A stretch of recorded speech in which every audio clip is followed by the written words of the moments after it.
తినేసి వస్తాను.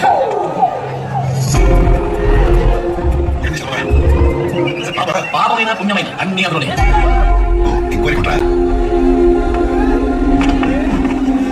చెప్పు, చేసిన పాపమేమి? వాయిస్ లో ఉందేంటి చూసేద్దాం. మీరొచ్చింది చేసిన పాపం చెప్పుకుని పశ్చాత్తాపడ్డానికి, ఇలా తెరెత్తి కొత్త పాపాలు ఎత్తుకోవడానికి కాదు. నేరాల పాపాలేంటి?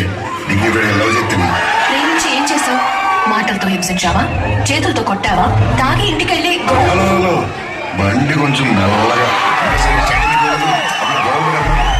అసలు ఏం చెప్పడానికి వచ్చావు లోపలికి? చెప్పలేం కాదు, చూద్దామని.